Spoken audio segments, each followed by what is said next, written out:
If I start telling people about hell, I might just scare them off. Where are you going to scare them off to? Hell number 2? Or are you just going to sit there and let them burn? How did you get saved out of this organization? Okay, I'm going to give you the Reader's Digest condensed version. Okay. You know, I was in the United States Army at the time during the 70s. You see, during the mid-60s to throughout most of the 70s, the Illuminati had been trying to infiltrate the 4 branches of the United States military and getting their own people sent in under chaplain status. You know, because you obviously can't say, hi, we're in the Illuminati, you know, we're going to do this and that. No.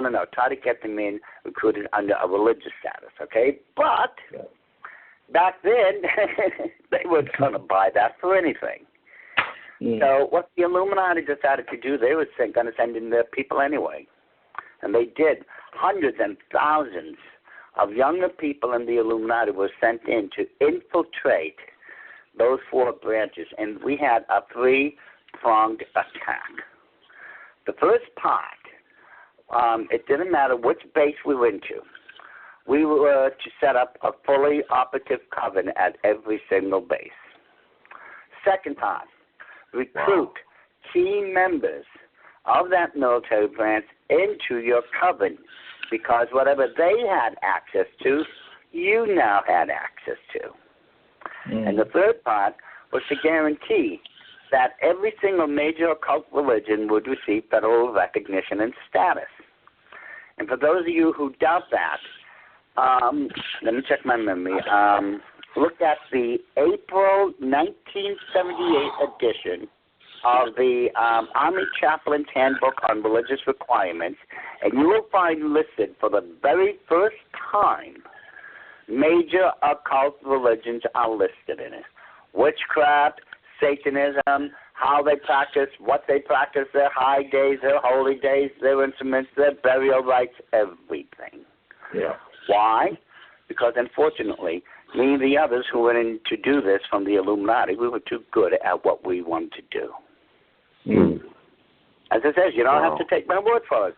Find that religious book on religious requirements. It's in it. Well, anyway. I'm sorry?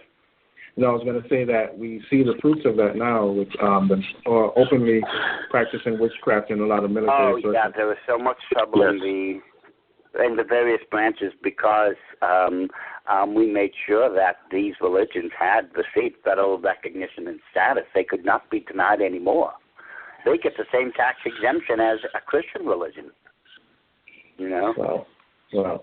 Well, anyway, so when I was in the, let me see, this would have been at Fort Lewis, Washington. That's right, that was back then. That was, let me think, that was right around 76, right, December of 76.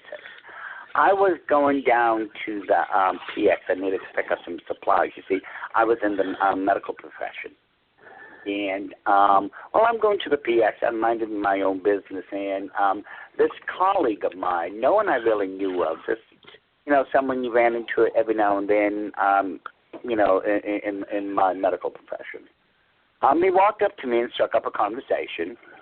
And about 5 to 10 minutes later, he had to leave. But right before he left, he asked me what was the silliest question under God's earth. He asked me if I wanted to go to church with him on Sunday. I'm not going to tell you the exact words I said, but the answer was no. Well, anyways, for the next 3 years, and I am not kidding when I say this, a domino effect had started, and I was living the next 3 years of the worst hell you could imagine. No matter where I went, no matter how far I went, and I went all the way to Germany, there were some born-again Christians just waiting in the rafters to witness to me. And I mean, I went through 3 years of my own personal hell. But at the end of those 3 years, I finally understood what I was doing in light of what the Christians were telling me all along. So it was on April 15th, 1979. I will never forget the date. And I admit it, I walked into this Christian church as a sold-out slave of Satan. But on that same day, I left as a born-again child of the King.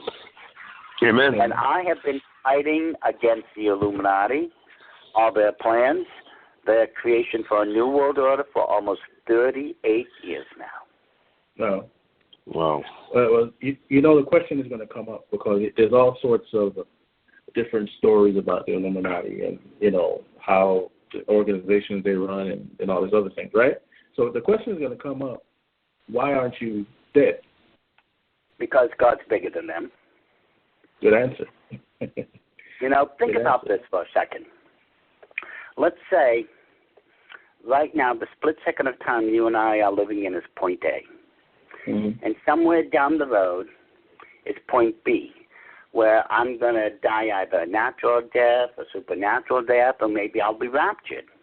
Mm-hmm. Now, in either case, no matter how powerful Lucifer or the Illuminati may believe they think they are, they cannot alter what God has foreseen by 1 second, more or less. So I'm going to leave God's time and no one else's. Amen. That's Absolutely. what it comes down to. God simply is not done using me. Now, quite honestly, I think he's got so much better material he could work with. I mean, I am just a miserable, poor, blind, naked, and wretched sinner here. Mm. And why? Why he's chosen me, I don't know. Mm. Mm.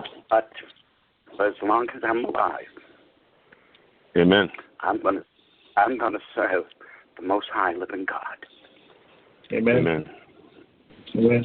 Because you know, people sometimes, you know, they'll ask us why we do what we do. Why are we trying to expose all these things and put it out? You know, one is to get people saved. You know, to see that the numbers came now. That's what it comes down to. I hate to put it to you this way, everyone, but it's coming down to the numbers.